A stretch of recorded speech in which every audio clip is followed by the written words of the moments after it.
All you loved ones, wrapped up in hooded parkas, gathered outside the 101 Club, waiting for Jabber Jawn to hit the stage. I just want to tell you this, today when we left the council flats, on our Vespas, to trek into Tottenham, the rain was coming down in those big globules that held firmly to our helmet visors, so every light coming towards us appeared to be Syd Barrett, out walking his dog while carrying a flashlight. We were so distracted we almost didn't notice the Ford Cortina on fire outside the petrol station, but eventually the smoke caught our eye, so we veered off and caught the tram into the city.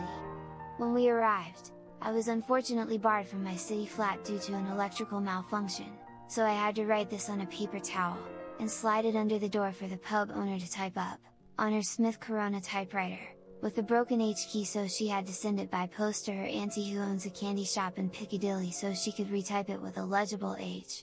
Kim was dressed for Christmas in a brilliant red jumper and tall striped socks, so we got free holiday pints at the railroad station and were able to buy tickets on the train to the 101 Club. Actually we jumped the turnstile, but we got to the club and saw all you punters waiting for us, so I promise we are going to put on one heck of a show tonight.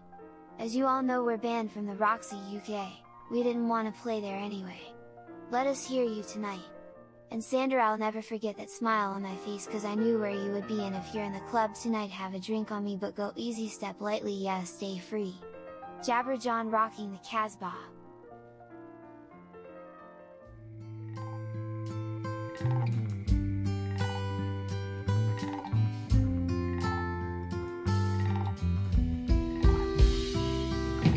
Three little frogs sitting on a log, one of them fell in. One frog said to the other frog, well, you better go get her. Two little frogs sitting on a log, one of them fell in. Last little frog, he sat and thought, good thing they can swim. Jabber Jawn, Jabber Jawn, Jabber Jawn, Jabber Jawn. Three little frogs sitting on a log, one burst into a grin. One frog said to the other frog, wonder what's got into him. Two little frogs sitting on a log, one laughed until he is red. Last little frog, he sat and thought, must have been something I said. Jabber Jawn, Jabber Jawn, Jabber Jawn, Jabber Jawn.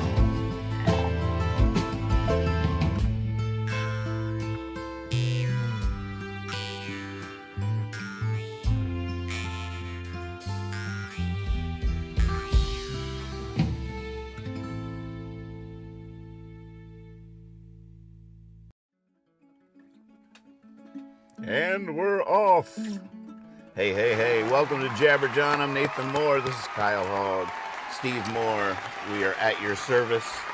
Hopefully the chats are working here. I'll keep an eye on the chat. Wherever you're watching, we should be able to see what you have to say, and you might inspire the love of your life. alleyway we duck down on terms of conversation. Chatty, chatty, bang, bang. Going back to the mountains first. Arriving song. I'm in no hurry to get to heaven, I ain't about to go there now. Ain't packing my bags, ain't slowing down. That's funny, 'cause heaven is heaven, here I am living in a hole. I'm in no hurry to get to heaven, I'd just soon go downtown. Me, I think I'll always like having living folk around. I'm sure I'll get along with the angels, but they ain't like anyone I know. Oh, I'm in no hurry to get to heaven, in fact I might not ever go. I'm in no hurry to get to heaven, that's the best place there ever was. There must be something wrong with me, but I can always get to eternity tomorrow. Oh, I'm in no hurry to get to heaven, thanks but no thanks. There's bluebirds on the window, there's lilies on the banks. If I had to choose, I'd even sit here in sorrow. Oh, I'm in no hurry to get to heaven, in fact, I might not ever go.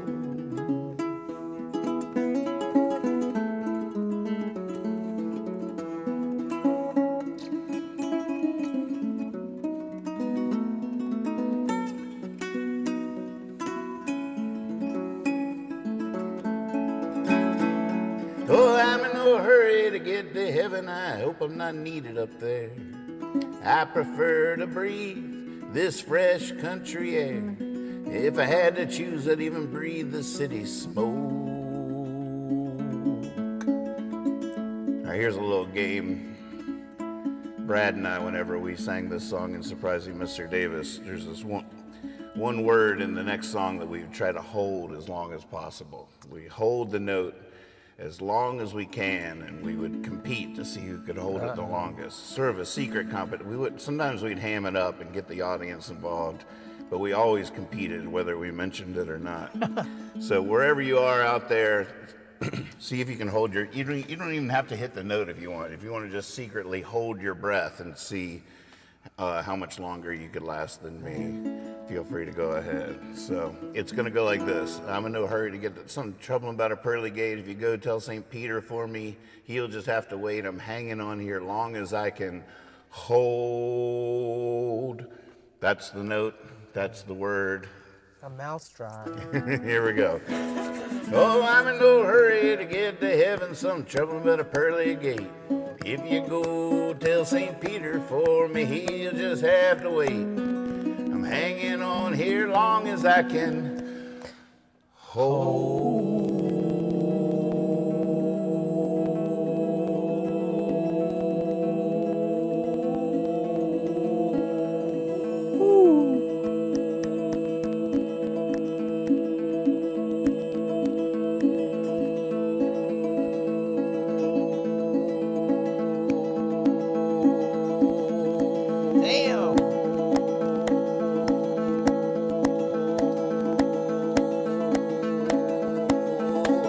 See you I'm next in no week. hurry to get to heaven. In fact, I might not ever go. That's amazing. I wanted to get up and do those porch dances, and that was going. Let me know in the chat if you beat me. I'm dying to know. Oh my God. That's 7 minutes and 10 seconds. It was 5.3 times faster than I did. It was amazing. Are you like one of those? How'd you do over there, Lex? Did you try it? I held on for almost as long as you, but I dropped off right. Oh, you did? But I was having so much fun over here with that part, so. Nice. I hope the viewers enjoyed that and it wasn't too jarring. Oh, nice. Are you like one of those saxophonists, the circular breathing? Oh, the circular breathing. No. Yeah, I thought it was a trick. I think it was a trick. Bagpipe players. He's got another hole underneath that beard. He can suck it in. He had a tracheotomy. I what's remember. that tube coming out? Yeah, he turns that thing up and he can just go all night. I know a few, or a couple of horn players, musicians that know how to do that. And it's wild. How do they just breathe in through the nose? You get air into your mouth, and you're pushing that out while you're sucking in through your nose. Oh, you use the cheeks as like a reservoir. Yeah. So it can. And then you're like pushing that out while you're sucking in through your nose. Uh-huh. Oh, that's sort of easy. When you said that the image I got was Louis Armstrong. Yeah. Mm-hmm. Right. Yep. You can take a kazoo home with you if you want to practice. See how long you can keep a continuous note. Well, I mean, I know it's hard, but when you just try it for a second, you can blow out and breathe in through your nose. Can you? Yeah, you can't blow out, like put a bunch of air in your mouth, then blow out, just breathe in at the same time through your nose. Like start breathing in through your nose first. And you're not pushing it out from here. You're just pushing it Yeah, out from your from mouth. inside your mouth. It's hard to get enough You gotta- force to blow a horn. Yeah. That was what I'm also imagining. 'Cause Your it's little- like weakly I know, coming out. your little- Give me the flute. All right, flute's more like it. Here's a fun fact. I do believe this is a fun fact. It's fun, and I do believe it's a fact. But the drummer from Fish can do this. Can The circular breathing. Yeah. And Wow. I think at rare times in their history at concerts, he's demonstrated it, if I'm not mistaken. I know there's maybe some viewers Wow. out there that can correct me on that. Looks like the chats might not be working. Hate that. Doggone it.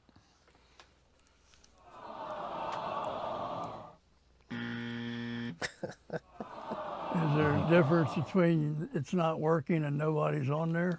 I know that's a good question. Let me make sure we're live. All right, people. Call us. Hotlines are open. Let us chats know are we're down. real.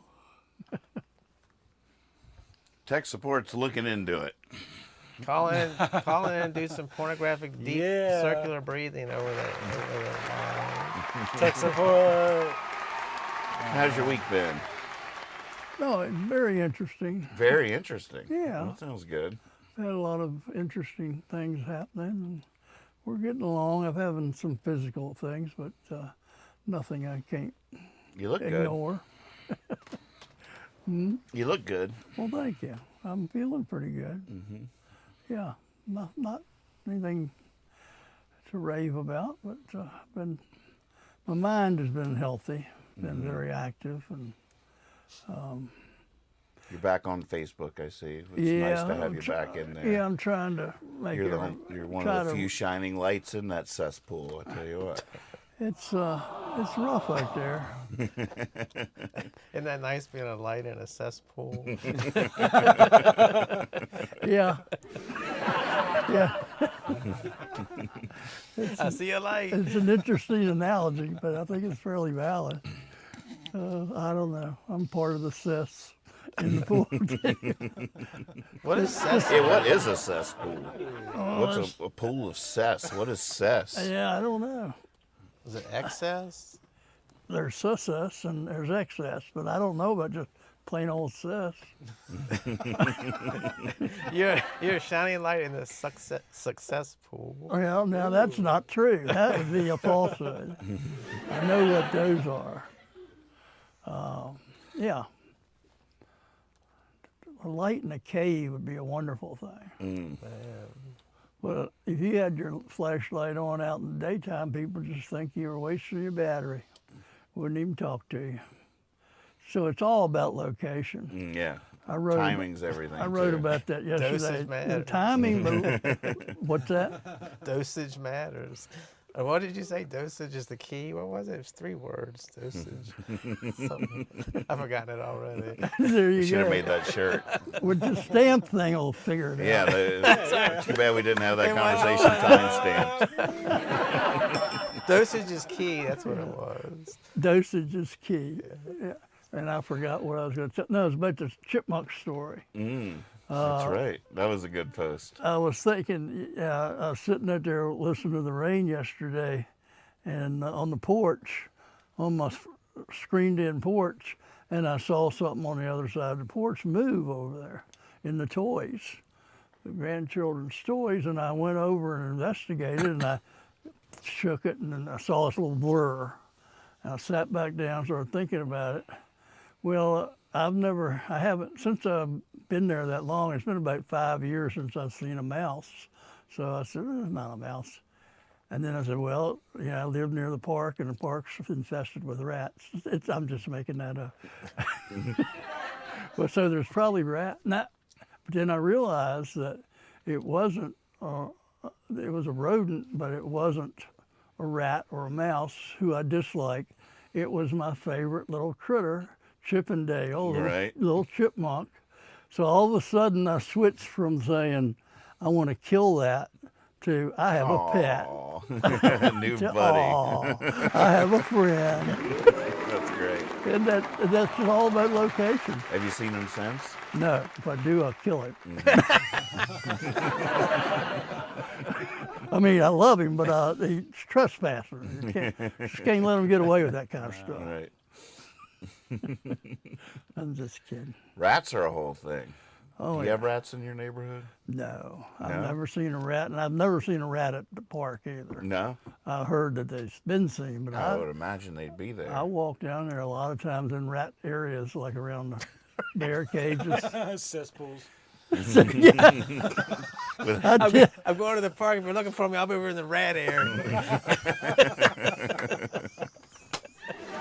Those are my real friends. Well, you know what I meant by that was that area where the bear cages are, where it's because of those two creeks coming together. There's like the rats from one creek could meet with the rats on the other. And they'd have meetings there. It seemed ratty to me.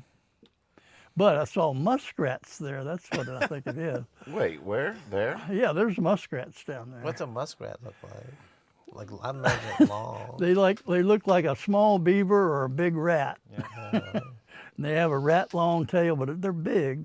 They're about they're a lot bigger than a rat. Oh. They're smaller than a woodchuck, but Are they skinny? they're a pretty good size. They're Yeah. round. You see them in the water, they're about that big around with the tail out here. Oh. So if you see a flat tail, it's a beaver. If you see a little stringy tail, it's a muskrat. And there's more muskrats around than there are beavers. I don't even know if I've ever seen one around here. Yeah, there are Oh, yeah. muskrats in Gypsy Hill. Yeah, oh yeah, you say? I see them almost every day. What? Because, yeah, right there where 11 goes out, because I'll go out on 11 to hit the interstate to go to work. And also, when I come home, I'm coming the other way. And usually, when I'm coming home, I'll see one or two. And I even have names for them. What? Yep, there's Chippy and Chunky. He's a really big one. Chunky. And then there's this little one, and I named him Pequeño, and I swear I see those three every Where other do you day. see him? I go that same On way. 11, right there, between Statler and the Junction.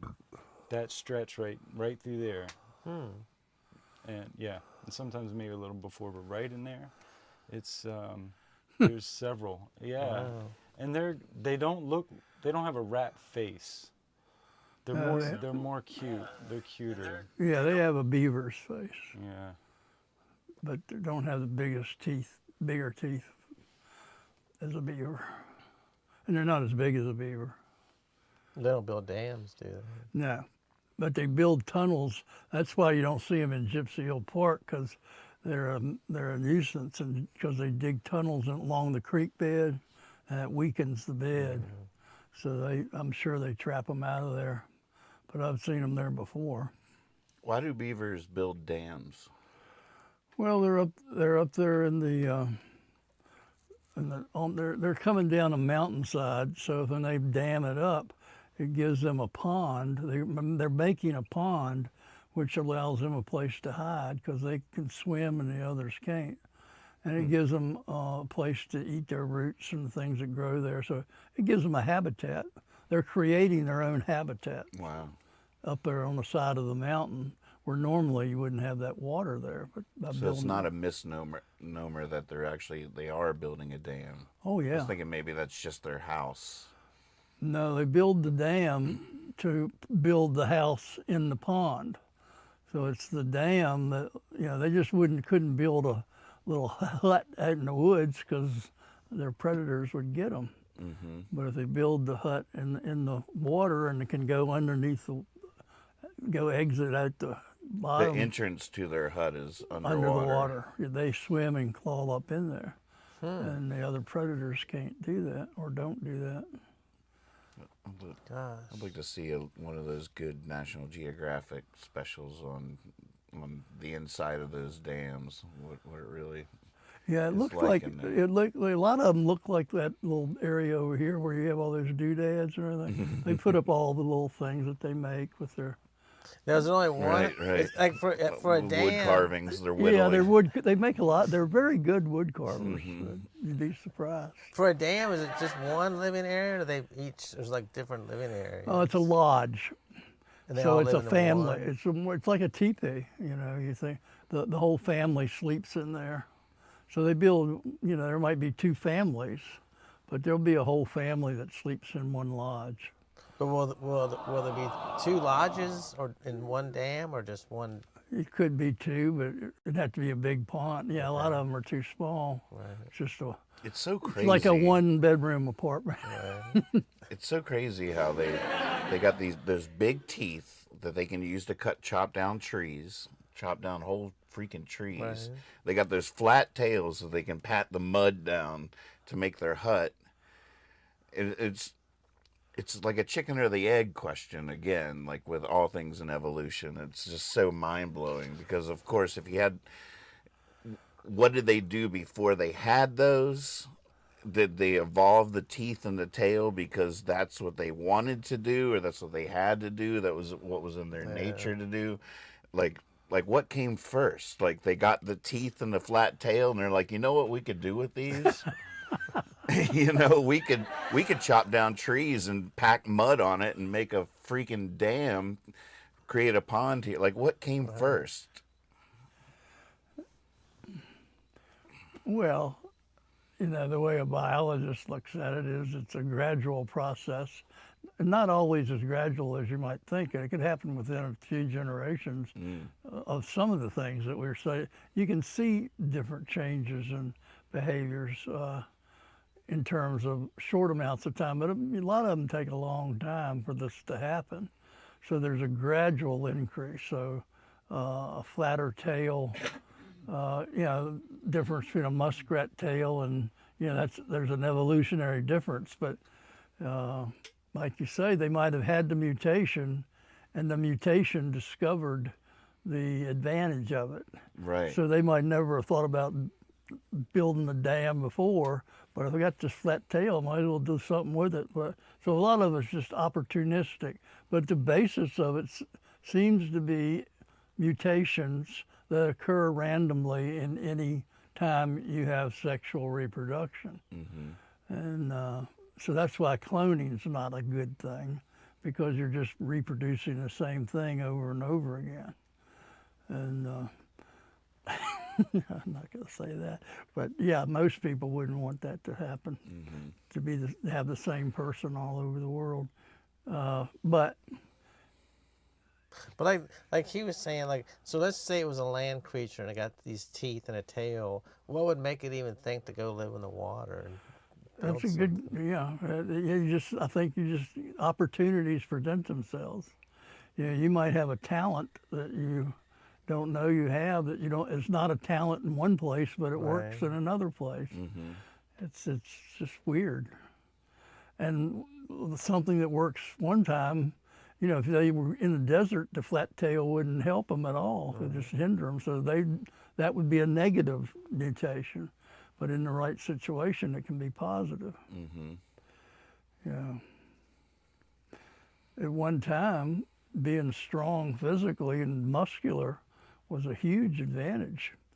But we're getting to the point where weaponry has advanced to the point where anybody can kill anybody, so that's out the window. Mm-hmm. So now we just have to try to be nicer. Right. That's where silver lining. I think somebody very famous once said, "The meek shall inherit the earth." Mm-hmm. Yeah. Someday. Yeah, someday. If you hang in there, it's not going to happen in our day. Mm-hmm. But that's called evolution too. We're all heading somewhere. Doug just shared in the chat the 2019 study that showed how reintroduction of wolves in Yellowstone saved the beavers. Now, this is a story I've seen referenced in so many different ways, this reintroduction of the wolves into Yellowstone, and how it like brought back, showed the interconnectedness of all the different things, how like you you remove something from the environment, you realize how interconnected everything is, and Thank you for sharing that link. Yeah, But that's a great one. I've heard the reintroduction of wolves referenced in so many different ways. This is the first time I heard it was responsible for saving the beavers, but I bet it makes sense. A study demonstrated how beavers were able to bounce back indirectly thanks to the reintroduction of wolves in the Yellowstone Park. Yeah, it's a little more complex than that, but yeah, that's a good example of how one thing can affect it.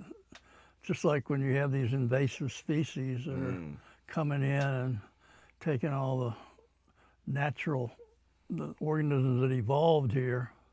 Of course, they might have come from somewhere else too, but you know, you tend to think your native species have all adapted to each other.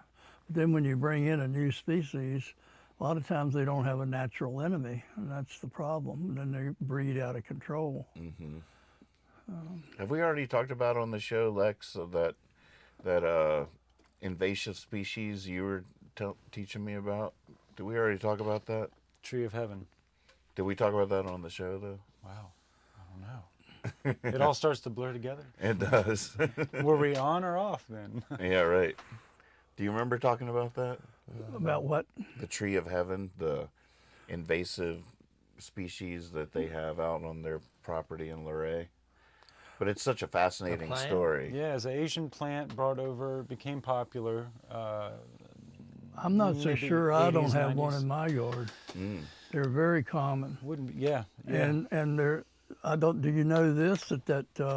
That lanternfly invasive. That's the thing That's that's the so main fascinating thing. about it. The main tree that they feed on. Yeah. I didn't know that till the other day. That's where the story gets really crazy. 'Cause Yeah. not only is there this vine that's an invasive species, but there's this insect or whatever that's their main source of sustenance. So tell me that story real quick. About the spotted Chinese lanternfly. Yeah, like how that. So they'll colonize on the sides of certain trees, and they like fruit trees. They like other kinds of trees, but that is definitely a concern, is that they like fruit trees so much. But they will basically group up and mate and do their thing and colonize on the outside of the trunk of a tree, and the whole time their droppings are causing a fungus to grow on the ground that essentially poison. It's a toxin to a lot of our native plants and trees around here, so it's starting to really just kind of take over. And these roots of these trees go really, the Tree of Heaven, the roots go far, they spread like crazy. I mean, they're here to stay. Good news about, so the lanternfly will, What's the relationship between the tree and the lanternfly, I guess, likes to eat or breed on on these things. They lay eggs on them, but you see them on other things, but I think they feed on them. It's something about the sap of that tree that they love, and that's what they like, and so they're drawn to that, and it's in abundance, so it's like this constant source of food for them. But there's some good news on the lanternfly thing, because they have taken over, and it could be a problem. But I read something recently that up north, like in parts of New Jersey and Pennsylvania, they're seeing a decrease in the population of lanternflies because more wildlife are starting to realize that they're a safe food source. They've been around now long enough, and at the frequency that they have been, so they're starting to be eaten more. So you know how everything's connected, right? It took a little while. Save They had the to trees, see how their friends did on them first. So hopefully the Timmy's beavers, still alive. Hopefully the beavers are out there just eating them left and right. So What's it look? The lanternfly, is it a big thing? What's it look like? I wish we had the setup, but right. they're very pretty. It's like a gray-ish. Big red spot. They're hard to miss. Yeah. And what is it you think you might have in your yard? What is it you think you might I have? thought it's cut down now, but the roots are still there. One of those trees of heaven. it was an invasive tree there, and I got it cut down to the bottom, but still the root system's still in there, but I don't have the tree growing now.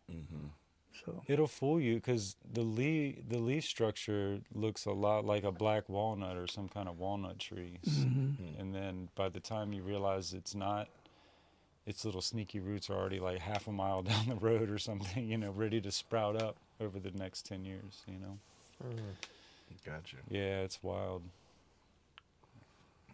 Wow. Yeah. But it's a pretty insect. It's wild, though. The government says kill them on sight. The state recommends if you see one, kill it on sight. One. It's like a bounty. You can take them in a bag and get money or anything. 40 pounds. 40 pelts. Be like a. What's new with you, Kyle? The best thing I did this week was, well, not the best thing. The best thing I can talk about is we went to a truck stop in Rayfield. All right. Oh, Haymeyer. Amazing. Is that? Am I saying it right? Haymeyer. Yeah. Haymeyer. I'm not sure how you say it, but we just found out about it and drove out to Rayfield, which is It is so random. Yeah, it was a real truck stop, Smiley's truck stop. Some of the best barbecue I've ever had. Oh, really? Yeah. Did you have any while you were there? No, but man, they had when you ordered a beer, it came in this huge, big old glass. But it was like a little sports bar tucked into the back. But you could go right into the truck stop and buy whatever you wanted. And then they just had all these like loud bands playing. It was crazy. That is so random. I know. So there's actually a nightclub in the truck stop? I think it's like a sports. It had like a bunch of TVs up, and was like if you go into the truck stop and you walk all the way down the hall past the bathrooms and the showers and stuff, it's in the back. And then there's a door. I don't know why anybody would go in there. It looked like you wouldn't want to go in that door. That's where we went. And it was just so. And you could just tell those people. There's a lot of people from Stanton were there. There was a lot of guys there that looked like they were from Rayfield. They were just having like the best time with their arms around each other. Wow. Getting into it was really fun. That is so random. And it wasn't that far away, but it seemed like you were getting away a little bit, So it was really good. Wow. A lot of fun. Some heavy music, too. Yeah. What would you call that genre of music? When I was trying to talk about, they call it, what do they call it? Stoner. They had another word too. I can't think of what it was. Like sludge or something. Yeah. Or Stoner sludge. it's like real. I don't know how you. Cess. Yeah. Yeah, it's very slow but very heavy, like sort of like a modern day Black Sabbath type thing. But Our buddy Pat Jarrett yeah, he was there. So it's two bass players and a drummer Yeah. and a singer now. Yeah. A singer. That's what it is. That's the whole lineup. Two basses and drums. Yeah. And it's super loud. Everything's very distorted. And Pat Jarrett's one of the bass players, and he uses like an octave up pedal and does very unbass-like things with his bass. They're awesome. That's cool. I took Lucy to see them one time. They played at the Rack'em Sack'em Ribs. Oh, right. Yeah. Boy, they are All over just the place. But it was turning places into venues that never even considered it. Like, well, I guess we could have some music in here. But it's funny because he's out there on Friday doing that, and Saturday his other band played at Ciders. His Boxcar. What is that? Boxcar Speakeasy. Yeah. Yeah, that's cool.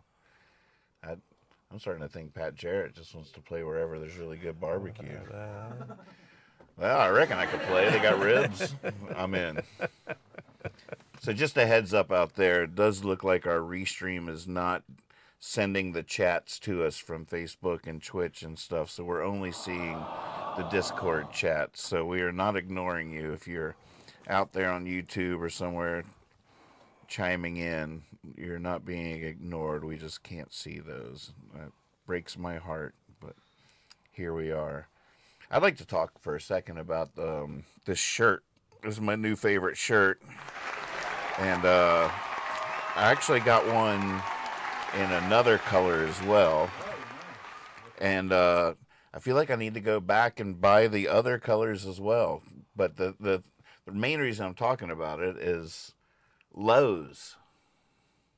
What? Lowe's, baby.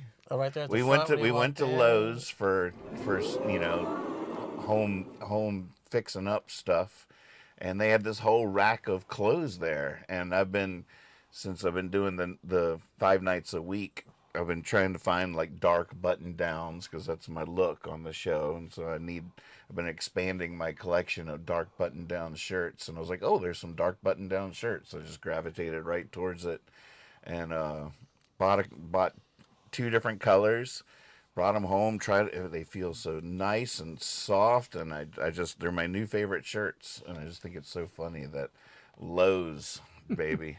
I saw those clothes out there. Yeah. Clothes at Lowe's. I highly recommend it. Go to Lowe's, get you some tape, get you some glue, a hammer, or whatever, and don't forget to check out the clothing, the apparel line now at Lowe's is pretty awesome.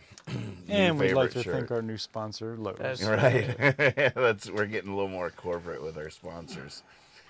That's how Dad afforded these brand new shoes. Yeah. Yeah, I want to talk about the wine selection at Walmart. Pretty damn good. I want to tell you. Now, what have y'all heard about the new steakhouse or chop house? that's I'm coming? excited about that. In the neighborhood. I know. I've never been. Where is it? It's going to be where Aioli's was, Oh, okay. across from the Yeah. Visualite down there. Yeah, that's a walkable place. It's a walkable place, and I've never been to the original, which is Charlottesville or Harrisonburg. I think that says, well, there's one in Harrisonburg. I don't know if that's the Harrisonburg. original, yeah. So it's a place that's been very, according to social media, is very popular and successful in Harrisonburg. So they're opening up a branch of it here in Stanton, right down the street, and we're gonna have a steakhouse. But it says it has like a Chop house. speakeasy feel, right? Wonder what that means. You get a knife. And it's a chop house. I don't know what the difference there is, but it's a chop house. Right. Well, that's the name of it. That's their name. I don't know what that means. Oh. But the I thought it Judy was Chop something- should be all about that. You would think it meant something, but it's called the Chop House. There's probably knives involved You would think. for chopping. So that Cleavers.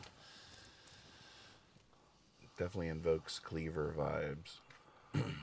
Ward, Elridge Cleaver vibes. Ward, and what was the wife's name? Elridge. Elridge. Elridge Cleaver. What is that? He's a Black Panther leader. Oh, really? I thought you were saying Eldridge was married to Ward Cleaver. Yeah, I don't remember the wife's name. Not Judy. It was, Judy Chop, that's where they got it from. We got, oh, I should know. what was the Beaver's character's real name? Why are we back to beavers again? Hey, how do we do that? Look at that. Everything's interconnected. We oh, told I've you. been studying rodents all week, and I just wanted to work it said in any way I Ward. could. And what was the kid that always acted nice when he came in? Eddie Haskell. Eddie Yeah, Haskell. Eddie there you Haskell. go. He Remember was that But, whole name. but Jerry Mathers played the beaver. He played him, but what was the Beaver's character's actual name? Oh, Beaver Cleaver, The Beeve, they just called him. the Beeve. And what was his brother's name? Tony Dow. Tony Dow was That's the the actor, actual actor, though. and Wally. Wally. yeah. Yep. And Wally was friends with Eddie Haskell. Hello, Mrs. Cleaver. What an iconic character. Oh, he was great. He was perfect. He was so far ahead. It's like that character could still be used in like any sitcom though. He was just so perfect. Just that smart ass kid trying to pull over the wool over everybody's eyes. Hello, Miss Cleaver. This looks beautiful in here today. That is so funny that he was such a archetype. Yeah. Yeah. Like the bad influence, the kid that's going to get your kids in trouble. Yeah, and he's going to come out smelling like a rose, but your kid's going to get in trouble. Oh, Silas says the chops are the pork chops, the lamb chops, and the mutton chops. Wow. Ah. Now somebody has to know what the bee's name is. Let us know. Theodore. Theodore Yes. Cleaver. You're exactly right. All right. Silas wins. You'll be getting a T-shirt. in Beaver's the mom would mail. always call him Theodore when he was in trouble. Yep. What was the mom's name, Silas? You're on a roll. Ward and June. June. That sounds right. God, June. Gosh. I was saying Judy, but I think it's June. But isn't that funny how that show, like, you're so familiar with it, and 20 years later, 30 years later, we're so familiar with it too. It's like that part of history. Everybody was just. I loved those shows growing up. I loved Lucy. Seen every episode. I've seen every episode of Andy Griffith's show. I've seen every episode of Leave It to Beaver. Those are the big ones. There's others that I watch, but not like those. I saw every episode, I'm sure. My Three Sons, not so much. I remember when I was coming home from work for a couple, like 2 years ago, and this channel was showing Adam 12. Remember that? Oh, yeah. Adam, what was that? It was like- CIA or something? It was like two cops, you know. this- Martin Milner was the blonde. Yeah. Who he also played on 77 Sunset Strip. I've never even heard of that. It was like one guy, the blonde was like the senior policeman, I guess, and then he had like not really a rookie, but like a young guy with him, Yeah. and they would just you know, it wasn't really crimes. It was more like, well, there was crime. They weren't like solving murders and stuff. They were solving like. Nah, they were having just What kind of crimes were they solving? Like somebody would say the mother's drunk next door, and they'd come and try to talk to the little boy, or there'd be somebody trapped up on the building or something, or somebody stole a motorcycle and they'd be chasing after them. Just they weren't really. they weren't hardcore. Yeah. That's intriguing. Adam 12. Adam 12. Now, how about the Coal Shack, the Night Stalker? That's 50 years old a couple of days ago. I The didn't get Night- into that. Night Stalker? Coal Shack. Oh my God, you would like that. Coal show. Shack? He was a newspaper man, but he was investigating, like, it was always like the devil or a mysterious, monster would come around. Nobody would believe him, and he'd figure out all this stuff. And that was something else. Whoa, that sounds good. I don't remember that. Yeah, I don't. It only I never lasted. even heard There of was it. two 2-hour movies for TV, and then it only lasted one season. Man, me and my brother we were addicted to that show. I think the next movie we should all get together and watch and review maybe is Once Upon a Time in America. Have you seen that yet? It sounds like I have. You have? I'm pretty. It's like When did it happen? it was Brad Pitt. It's like a long early days of Hollywood movie. I think I did. Ah, Old or new? it's starting at Tarantino. Oh, yeah. Maybe I haven't seen it yet, which I can't believe I haven't seen it yet. I didn't know that's Yeah, what it was I called. saw it. Oh, you did. Yeah, that's really good. You saw it. Okay. Once Upon a Time in Hollywood. Oh, in Hollywood, Yeah. right? Once Upon a Time in Hollywood. It's got a lot of stars in it. Mm-hmm. I can't believe I haven't watched it yet. I've just been There's a lot of saving it. controversy about how he portrayed certain people and stuff. Mm-hmm. Took some liberties. Yeah. Boy, it's been a crazy news week. Y'all have any thoughts on this pagers thing? I think that's just terrible. It's terrible, right? I think it's terrible. Just Crazy, it huh? just opens up a whole new horrible bag of evil. Such a crazy story. I remember waking up and seeing those headlines and just, the first thing I'm sure everybody thought was like, oh my, you just like set your phone away from you. You're just like, right, no longer keeping this in my pocket. Yeah, not I in my never pocket heard anymore. about the technology of how they did it. Well, apparently from doing more research, like I had to, for the first couple hours of my day yesterday or whenever it was like, God, they can do that? That's just just crazy. Because I just assumed that they hacked the phones and made them self-combust in some way. But Right. apparently it appears that they must have had access to the pagers before they went to Lebanon and put explosives in all of them. Oh my God. Which is a little bit more comforting for us, because apparently you can't just do a cyber attack, and even if you make the battery do a runaway thing, it's not going to explode. Right. Like it could maybe start a fire, it'd be uncomfortable, it would heat up a lot. That cyber attack is possible, but exploding, it's going to be a fascinating movie when it comes out, because they had to find out that Hezbollah, which is hard to believe that they just specifically ordered thousands of pagers from Taiwan, care of Hezbollah. That's I don't even understand. Now, are they saying that all of those pagers were being used by Hezbollah, or that the innocent people had, right? I mean, how do you control who has a pager? That's exactly my thoughts as well. Yeah, I don't know. Mm-hmm. Well, we'll know next week. We'll Google. Well, somebody will tell us. Mm-hmm. What did you think when you saw that? I didn't hear about it. Oh, you haven't heard about this? No. Oh my goodness! I'm as fascinated as the viewers. So, yesterday, 2 days ago, wake up and the headline is thousands of pagers belonging apparently to Hezbollah, the terrorist group in Lebanon, just all exploded at the same time. Oh my God! And hundreds of people injured, like 15 people dead, and some innocent people definitely died. We have now. Everybody's just scrambling to get the story up. Then yesterday or today, I got my days confused. Yesterday or today, what was it? The things that exploded this time? Or is it some walkie-talkies that I read? They were like some walkie-talkie type of devices.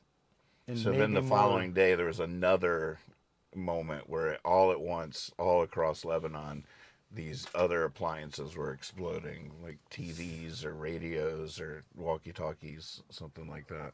But it was like thousands all at once, just exploded. Why are they picking such dated technology? Well, they're a lot harder to trace. There was what I read. It had been reported that Hezbollah did not trust the cell phones. Right. I was thinking about that. Maybe and so they purposely chose to go with pagers to do their communications. That makes sense. And then, yeah. And they don't know what country is setting the bombs off or who's putting them in there? Oh, Israel did it. Oh, okay. Man. Wow. But like, at 2 p.m, 2 days ago, like thousands of pagers just exploded in Lebanon. If you can imagine just the chaos. People were just doing whatever, at the grocery store or the bank or whatever, just chilling, riding their bike. And then as with all these news stories these days, like then you have to get into a rabbit hole of learning.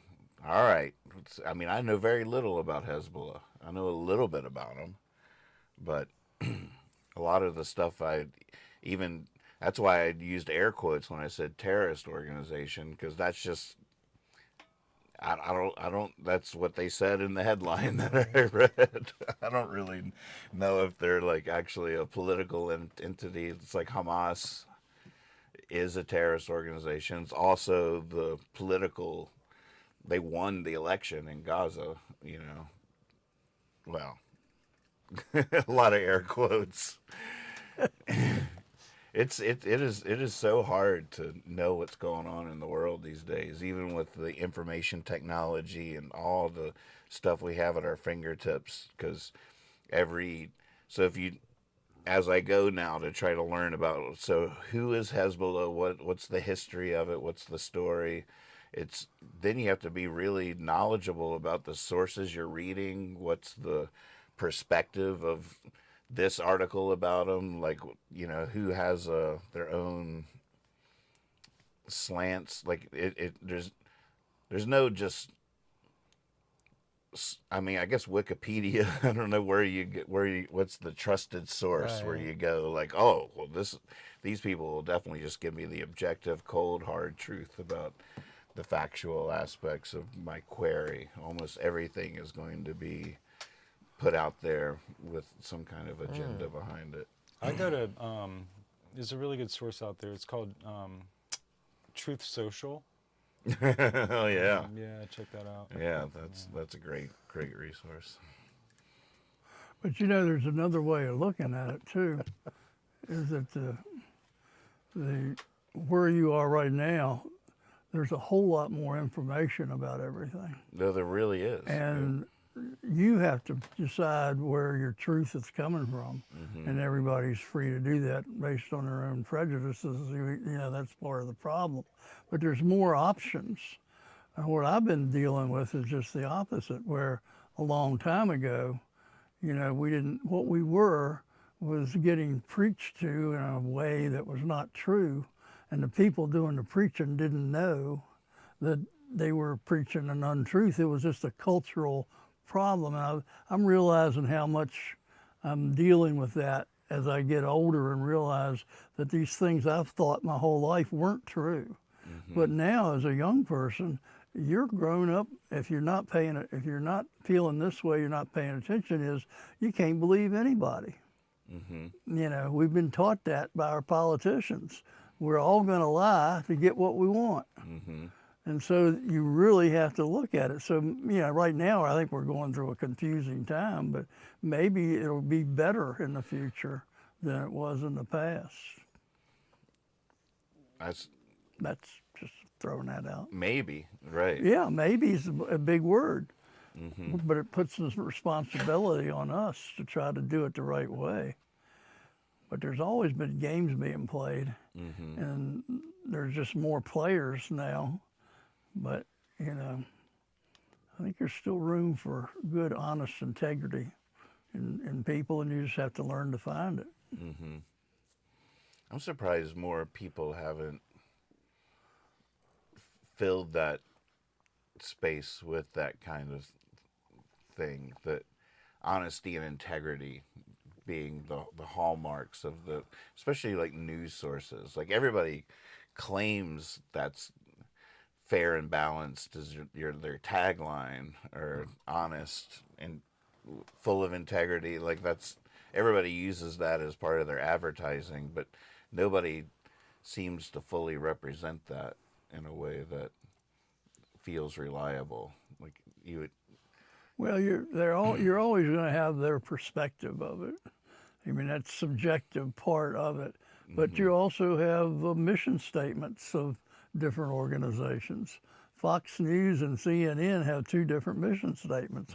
So you only have to watch the show for 5 minutes to know that they're taking the same subject and looking at it from two completely different and antagonistic points of view. Right. And so you have to, you know, what we're doing now, a lot of people are doing is just picking one of them and riding it all the way because it makes them feel more secure in their world.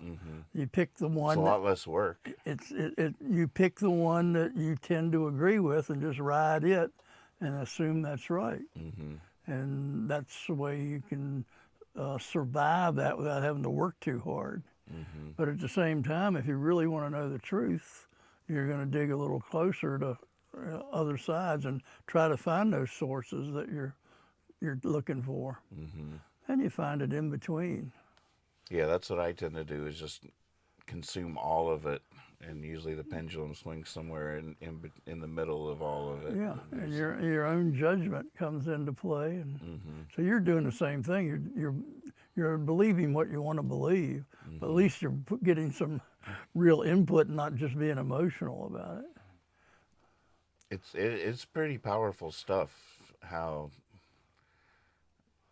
different the truths can be from. It's like you say, you got the two different people commenting on the same story, but from two different perspectives that see that same. They're both talking about the same thing completely differently, but to a great extent, neither side is lying. from their own narrative and their own perspective. They're calling it as they see it.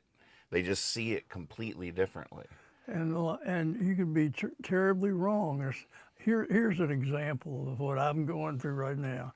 And there are things that aren't talked about that you don't describe until it changes and you look back and say, but here's an example. When I was a young person, that was a long time ago, we're talking about the 50s and 60s, black people were not smart enough to be a quarterback on a football team. Nobody ever said that to me. I've never had one person say that, but everybody I knew growing up believed it. Because I didn't know any black people, because I was brought up in the white culture. That I was learning about how black people are from a culture that was teaching me a lie. And nobody's ever admitted it. They never came out and said it, but the reason, and then all of a sudden Doug Williams is quarterback for the Washington Redskins, and you're saying, well, what's going on? And all of a sudden, well, they have this ability to run. It's like they're still stupid, they're still black people and they still can't do this, but, it was all bullshit.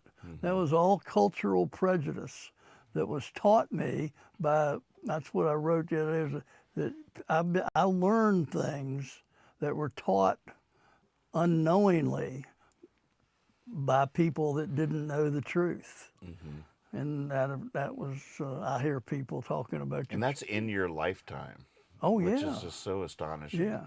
So frustrating to hear people talk about that subject in particular, like it's ancient history. Right. It's like, oh, come on. There's nothing ancient history about any of these conversations. No. Women. This is what I've had to overcome. Because I was one of the people, this is where you can get that misinformation concept. I believed it because I had never had anybody, there was not one announcer that ever told me to believe that, but they all assumed it themselves and taught it that way. Even the black announcers, not saying they said it, they didn't say it out loud, but they alluded to it by the way they behaved. And until finally it just changed because of people that came into Warren Moon and people like that, and all of a sudden you're saying, wait a minute, he's smart. He's Sidney Poitier. He's just not like you told me they were like. So I learned a lesson, and that's what you got to do in life. It's powerful stuff. Yeah. But that's just one example of prejudices I have, and everybody has in different ways because of a culture that taught you that, and that was all you learned unless you were in a diversified culture. And if you were brought up in the city and had different cultures mixing in, then you'd have another perspective. But I'm talking about my southern small town background, and that was my perspective. Now, do you think people our age or your age now, are we going through the same thing with the transgender? You think that was, like... Yeah, I do. You can't be playing this sport if you were born a man, Well, there are lots of issues there we could talk about. That's a whole different topic, but let's just go with sexuality in general. I think I was taught one way, and of course, the gay community knows all about what I'm talking about. They've fought it tooth and nail for years, and they're coming out into the open, and the conversation has changed, and we've learned a lot. And it's a whole lot different now than it was when my brother grew up. Right. Again, just yesterday. Yeah, exactly. Because his brother was gay and had to hide that fact about himself from his... Well, he didn't have to. Right. He did it out of love. Yeah. But the culture was such that he didn't want to hurt. He felt the loving thing to do was to not reveal who he truly was. Right. Which is such a powerful thought. Yeah. Sad. Well, yeah, it's because, in doing that, I didn't get to know him as well as I would have liked to have, during that time. But that's another topic. Go on. Tell me more about these pagers. I was wondering why my drug dealer hadn't responded to me for a couple of days. I was like, dude must have left town. I was like, now I found out he died in a pager explosion.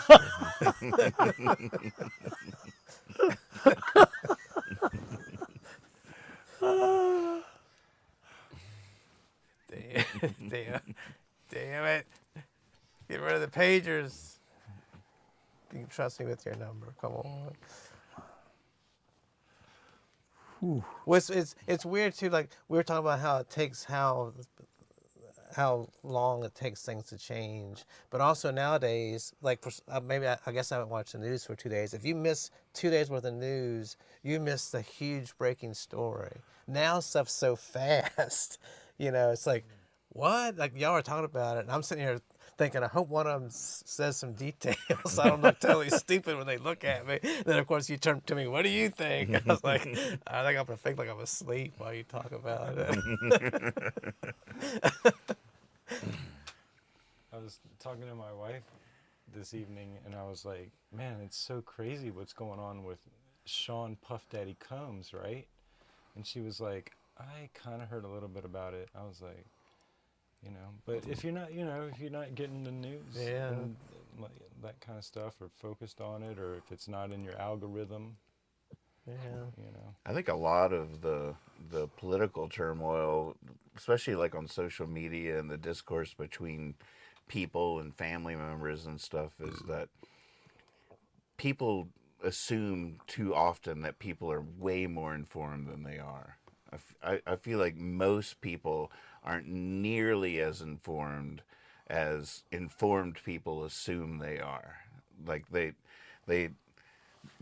people assume that that you've read all the same things that they've read, and that you've come away with this whole different opinion on the topic than you have, and you're so confused. Whereas most people, like the people that are really aggressive on social media and stuff like that, they are daily consumers of information. They are doing deep dives. They are reading the history of these struggles, and they know so much information about the stuff they're talking about. And then they get into these arguments with people that they don't realize have no clue what you're really talking about. Right. They have not done any of this work. I saw that with a lot of when just over the last 4 or 5 years, I see that happen a lot, where people have done a lot of work in understanding something, and then getting frustrated with the rest of the world for not understanding it, assuming that they did the same work and came to a different conclusion, whereas that's just not the case at all. Most people are not doing deep dives on anything. They're not really curious like that. They're not involved in that struggle for knowledge that right. You are. They glean the news. They got their stance or whatever. And I don't know. I just see that a lot. I feel like if you're very involved in learning about stuff, you got to understand that you're now more in a teacher position, which should be your advocacy. You should be teaching people stuff instead of assuming they already know and just feel differently than you. I'm not sure I'm saying that correctly, but I do see that all the time. I think people in general are way less informed than people assume they are, because everybody thinks people are like them, but they're not. Well, we could talk about the transgender thing more if you want. Well, I just didn't know if, like, if that's sort of what, because you hear all the politics and stuff now, the transgender is terrible and the kids are being operated on and stuff. It's almost like the same fears are. Well, it's just another cultural. Right. It's taboo. Just our model. Well, I mean, black people are still going through it, it's not like we've ever solved that problem at all, but it's like you know, they can't come out and say the black people are, well, I guess they still do, the Haitians and, I don't Well, wanna get into all that. it's not, the issue has changed. I think a lot of things have changed, but time will do that. Experience, you know, they're not, a lot of the things back then was based on segregation. And that would, the whole idea behind that, if you go deep enough, would be to keep us from knowing each other. That's why I don't like the Trump woke fight that's going on. Neither side, when they get to that point, wants to interrelate, or they don't want to hear anymore. It's already over. You know, there's still a lot of people that I have made up their mind, but once you get that settled, there's no communication, there's no ability to change. Right. And that's what we're seeing a lot of right now. And that's dangerous either way. It's kind of like we were talking on the way over, you know, when part of, I think, your success in life, we were talking about addiction, and I was saying that, I was thinking today, what's the difference between becoming focused on one thing and pursuing it to the best of your ability your whole life, and addiction? What's the difference? At the end of the day, I could argue that you were addicted to running. You were addicted to a gold medal. And the problem with addiction is, what do you do with the rest of your life? Because of addiction, if it's a real addiction, you need to have that to be you. And that's the whole idea of addiction. So my concept about addiction is you need to have a whole lot of, as many as possible, different addictions to the point where they become habitual, but you don't get stuck in one. Right. Because then you get that funnel vision that addiction creates. But if you're a runner or a heroin addict and you're addicted, but I'd say heroin, but heroin's so dangerous, but any drug that you're addicted to.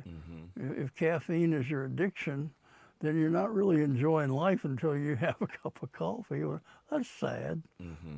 So, but if you have a little addiction, just an hour and a half, then move on to Pepsi, do Mountain Dew in the afternoon. You know, you just have to diversify your addictions. Right. If you enjoy watching birds come to the feeder and enjoy that, but if you do that all day, you're kind of, there's something wrong with you. But you know, doing it for half an hour or so. There's a interesting criteria Catherine's taught me in terms of psychiatry and stuff like that. Like they don't label something a disorder. The reason something would be called a disorder is because it has a detrimental effect on your life. You might have a condition, but you wouldn't call it a disorder unless it actually, like I say, had a detrimental effect on your life. I'm struggling now. No, I like that. I hear that. There's plenty of good examples of that. Detrimental is an interesting word, though. Right. Because right. it's very. It's hard to define that. Well, it can be very subjective. Right. Like, is it detrimental if you go through your whole life and you got really good at one thing, but you don't have any real life experience in many, many other areas that. You're missing out on human How much are you connections. missing out Right. of the real essence of life? I don't know. Yeah, It's not my call. It's tough. I'm not an to addiction quantify. therapist. I'm an addiction identifier, Right. and I only do self hypnosis. I only do it to. I don't analyze your addictions. I'm just dealing with my own full-time job. Well, addictions are like, I seriously think I'm addicted to like going to buy records and CDs. Like sometimes I'll look and I'll say, look, I have 700 CDs I've never listened to, but I'm like, oh my God, there's more out there. I've got to go get some more. And Now, my friend's like, you can't even listen to all the ones you got. Right. Well, are you hoarding? I think if you're hoarding, if you can't get to the bathroom because of the albums, then I think you could have an addiction problem. But it's all there's such a thin line between yeah. a collector and a hoarder. Exactly. I guess Yeah. back to the criteria is, does it have a detrimental effect on you? Like, you know, are you living in filth and it's causing respiratory issues because you, or You've been to my house?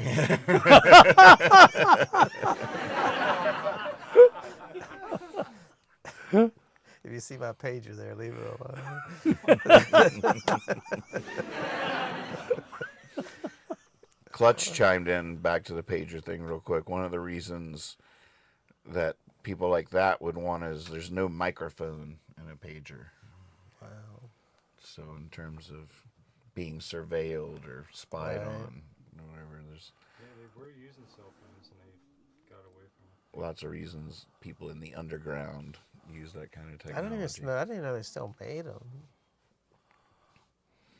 But then apparently it's other equipment that they're using too, because it wasn't just pagers today. I remember when I was living in Richmond before cell phones. One of my friends was a computer programmer for Wells Fargo or something, and he had to be like on call all the time. He'd be sitting in a movie and that pager would go off, and he'd have to go find like a payphone and call. And they'd have some problem. And I was like, man, that pager is the most annoying thing in the world. Because like at least a phone, if somebody needs something, you can look down and go, all right, you know, you can answer them. He'd have to get up wherever we were at a restaurant and go find a payphone and call them back. But for the safety issues, I understand. Man, where do you buy a pager now? Walmart, guarantee you. I would think. Has anybody tried the Oreo Pepsi? Talking about addiction. What is that? He was talking about caffeine. I saw they have like Oreo flavored Pepsi now. What? Oh my God! Nuh-uh. Yeah. Come on. Fake news. But it's only available. Well, I keep reading it's only available. I don't know if it's only available at Walmart, but everything says you can get it at Walmart Oreo flavored Pepsi. and Diet Pepsi. Yeah. Ooh, Oreo flavored diet Pepsi. that's Boy, a- there's- It'd be fun to do a taste test I know. on the show. I gotta try it. I'll bring one. I will if I can definitely find try it, this. I'll bring I am one not next above week. that. And I've got some fried chicken candy we can enjoy with it. Yeah, Remember that was that? good. That was good. You didn't even that. try that, did you? I tried he it. did. Oh, you Oh, did? yeah. Man, I only got 2 left. So the back to the trans thing. Always back to the train. Well, you know, I mean, I feel like we could talk about it because it's a huge flashpoint issue in our culture right now. Both, you But know, why, like, but why are people so, like he was saying with the black people, like why do people think that trans people are something wrong with them, or they should fear them or whatever? do you think that's what's going on? Yeah, I think it is. Yeah. I mean, I think I don't. I think there's just so many aspects of that conversation. You know, like one of the. I don't think it's necessarily. I'm sure they do. I'm sure there's a truth to that. But the fears of that issue entirely, I feel like it would be a completely different conversation if it wasn't for the availability of surgeries and drugs. And I feel like that knowledge or whatever, or that. So you mean like somebody just says they feel like a woman or a man, but you really can't physically? Well, all right. Well, here's how I see it. To be trans, there are lots of people in this world that are trans. Now, Now, what does that mean? I wish I understood how it happens. Well- But it basically means that even though a doctor would say that you were born male, you identify as the opposite gender. So your chromosomes are saying one thing and you're feeling another. Mm-hmm. That's. I mean, either way. it's such a hard thing to understand how it happens in a scientific way, and I don't think we know. I feel like as much as I've read, I don't know that we know. I feel like but it's just like homosexuality. How would you scientifically explain it or identify it? I don't think it's possible. It's just something that happens, right? Well, it could be. I mean, it's either a mutation, which would make it a physical change of the chromosome and the way it's related, that creates all these traits that make you. It's either a physical loss or gain or something stuck on the wrong place on the ladder, or it's one of those things, or it's something that develops. That could also be developed by a physical change, but develops over a period of time as the hormone. So it could be a hormonal problem of your not being, so it can be caused, I think, by probably different issues or different things. So maybe the answer is it's not one answer. But so why would I think it was like a year or two ago, there was a trans, I don't know, something reading books to the kids at the library. People were like, oh, how can you have that? That's, the most dangerous thing. Like, what's dangerous about it? I don't understand. That was a drag show. Oh yeah, Like I don't, it's almost like back when you were like, like if some white kid had gone over and was, some black guy was reading a book to him, like, what are you doing over there? Get back over here. Right. I mean, it's a fear just out of, I don't know, it's ignorance, but it's. I don't know what it's out of. It's like you said, it's just in something you fear. But it's like, I can't imagine taking your child. You came out and said, "Who was reading your book?" And they, oh no, let's get him out of here. Yeah, well, I think for a lot of people, it's just a real simple idea that if you have male genitalia, you shouldn't go in a girl's bathroom. And they don't think about it too much. It just makes sense to me. If you're born a boy, even if you're a homosexual, you still got to use the male bathroom. And I think that's just the way a lot of people look at it, where, and it's extremely complex stuff. Well, yeah, and I don't have an answer. That's one reason I don't have that much of an opinion, because I'm not that aware of what's going on right now with the issue and the science behind it. So I don't know where we are with that right now, but it's either. Or it could be a combination of the two. But your hormones are going to control your male or female behavior. So who knows? I don't. Drum G in the chat says, when science can explain the soul, we might know the answer. That's well said. That's another thing. As a scientist, what I'm seeing today is, first of all, one observation is that there are a lot of things, and I think this is what he's saying, that can't be studied by science. Right. Science is based on a controlled experiment. There's too many things that cannot be studied that way. So you're never going to have anything but an opinion. You might have an informed opinion, you might have a 70%, but can you? And the other thing is there are too many variables quite often, especially with this drug crap that's going on, where they're selling you every kind of drug, Ozempic. Every time you're on TV, they're selling you a new drug for some condition you never heard of. Right. But it gets you thinking, but you think there's an answer for everything, and it's just a drug culture. But those people that are doing that research, first of all, they're getting paid to find out a certain thing, and I always don't trust that. Because they hire the company that they research, and then they select the research they want to research until they find what they want. So it's all that game going on. But the other thing is there are just too many variables. You can be fixing one thing and kill them over here. And that's what you're seeing a whole lot of. When you start taking some of these drugs, they have side effects. Well, that just means they do things that you don't know about. And you don't know it, and there's no way you can know it, because you can't do all that study. Yeah, and it's really hard to research that yourself. Like Oh yeah, I've been studying marijuana for years, and there's a problem with dosage. Dosage is key. But there's also a problem. You can invent the best drug that helps people. There's always some element of society that's going to take it and overuse it and use it for things it's not supposed to be used for. The drug companies have a hard time controlling that. That's true. But they're also making a whole lot of money at it. That's the other thing. Mm-hmm. They're not being controlled. Got some great stuff in the chat to share.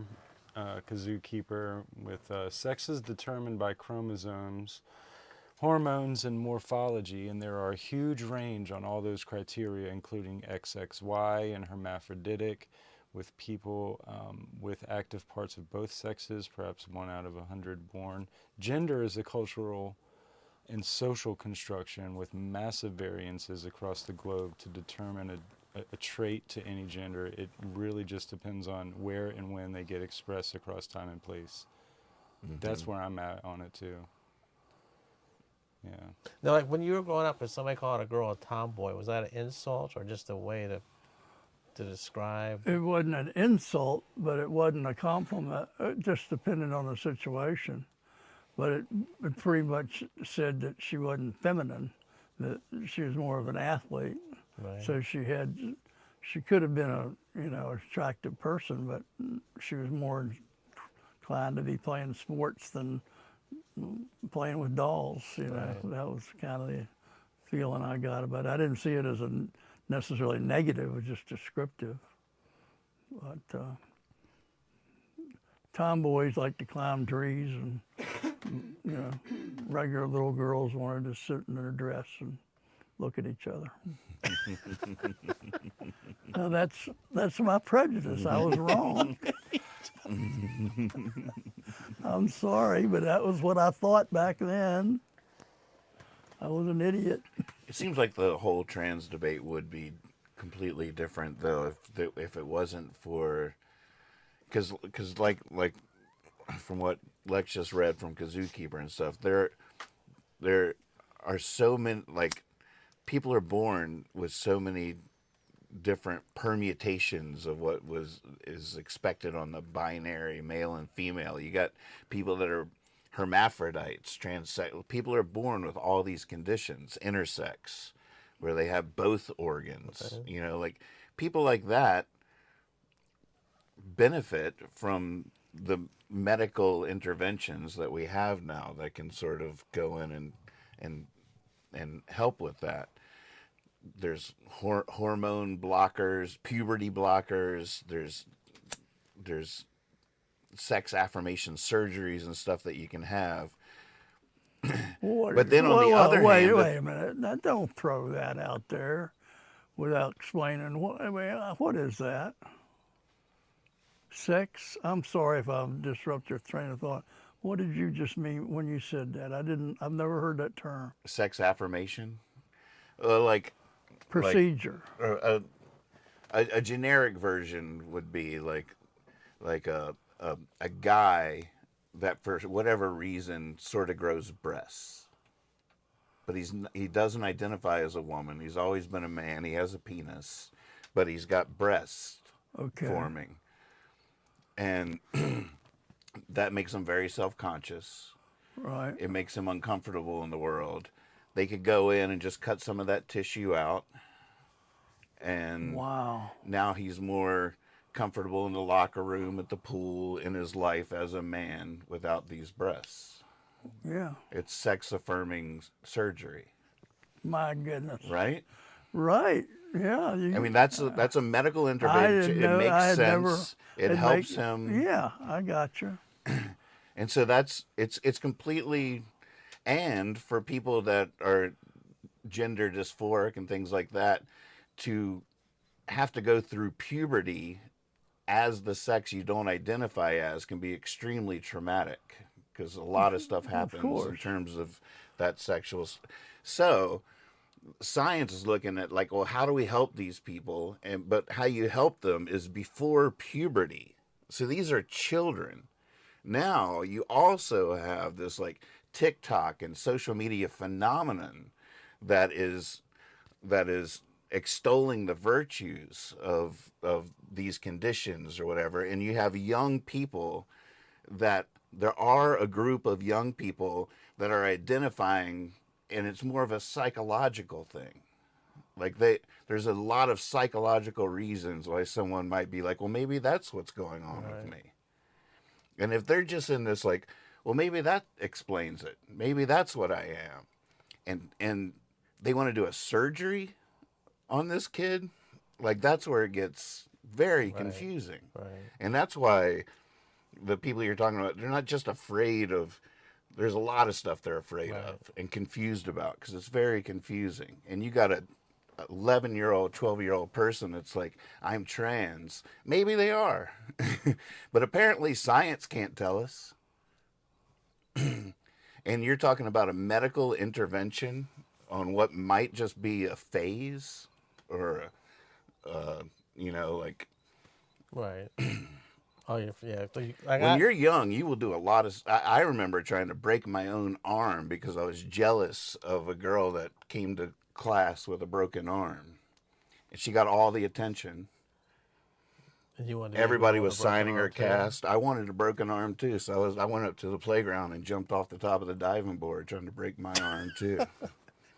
And when I Son, I would have bought you a cast. You didn't have to go hurt I didn't know. yourself. I didn't know there were options. But I'm just saying. I didn't break my arm when I was a girl when I stood up. I don't know what happened. Well, and I know this stuff's way beyond what I can understand. But the thing about gender being sort of like a, society sort of, you're a boy or a girl, whatever. I just don't know how somebody, how would I know what a girl feels like or what a girl thinks like? It's just, I don't understand. I have a hard time. I just don't understand how. How would you know what a guy feels like? Well, how I feel, I think, is like how guys feel, which I could be totally different from what y'all feel. But I just don't understand, because not that I don't understand it intellectually, but I don't understand, how somebody would know I feel like a girl or I feel like a boy, or I guess if your hormones are telling you. And just because we're running out of time, and I want to be sure I say this before, I'm just sort of talking about the concerns and there's a million different stories and stuff like that. But just so I'm not like throwing fire on anyone's fear, kids aren't just being whisked away willy-nilly and having surgeries done on them. Or any kid that gets a medical intervention for this kind of stuff is going through lots of counseling, lots of time being spent really investigating what the reality with that kid is with their parents and all that. So I don't want anyone to think that's happening. But at the same time, I feel like it is a very confusing, potentially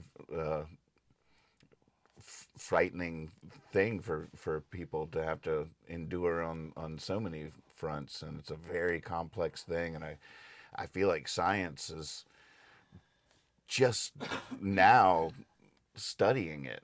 I don't think we know a lot of the answers to the questions that we have. And it's a little scary that these kids are sort of the test subjects for the knowledge that we will someday have. We're learning a lot right now. I just wish I had the sense that the scientific community truly appreciated that and was better at communicating with us what they're learning and comforting us that they are being objective and actually studying it earnestly.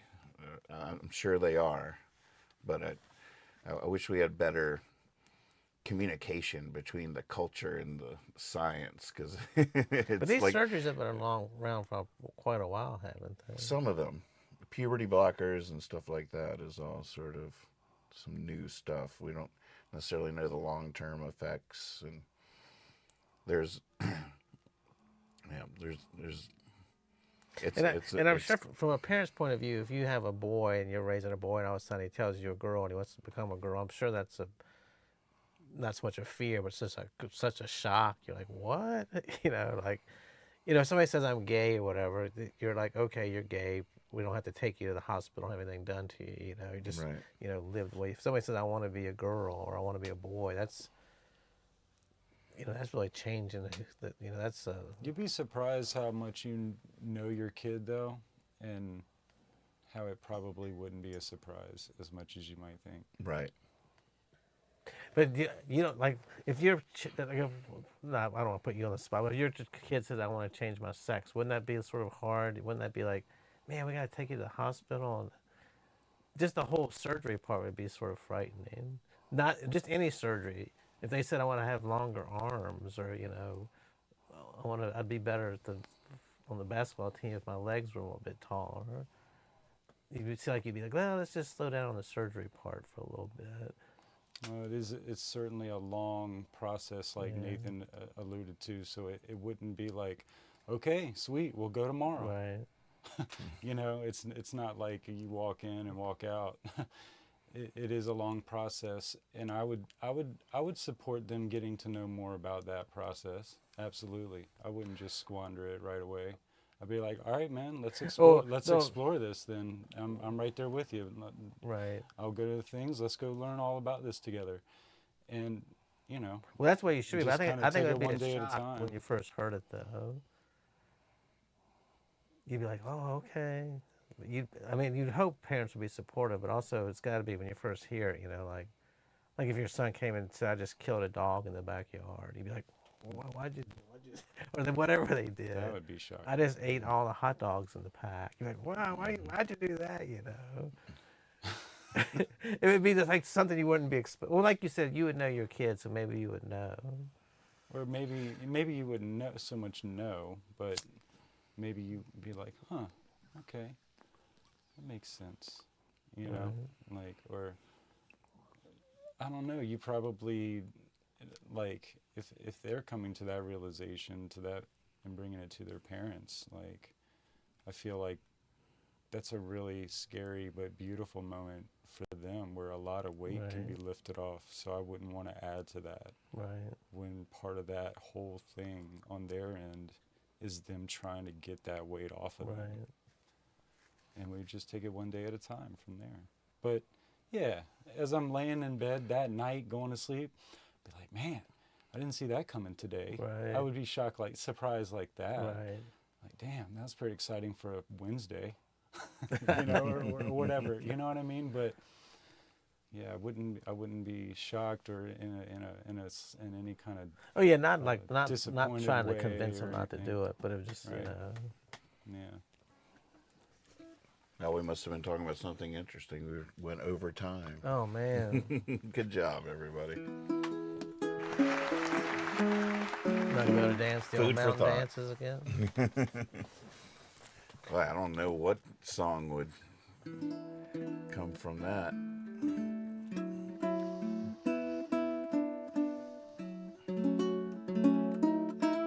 You are my sunshine. What's that? You are my sunshine. You want to do that? No matter what you are my sunshine. That's exactly right. You be who you gotta be. You'll always be my sunshine. You are my sunshine, my only sunshine. You make me happy when skies are gray. You'll never know, dear, how much I love you. Please don't take my sunshine away. The other night, dear, while I lay sleeping, I dreamt I held you in my arms. When I awoke, dear, I was mistaken. So I hung my head and cried. You are my sunshine, my only sunshine. You make me happy when skies are gray. You'll never know, dear, how much I love you. Please don't take my sunshine away. Please don't take my sunshine away.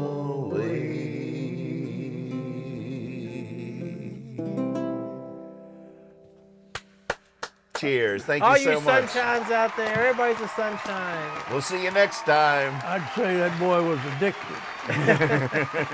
The good kind. Very nice.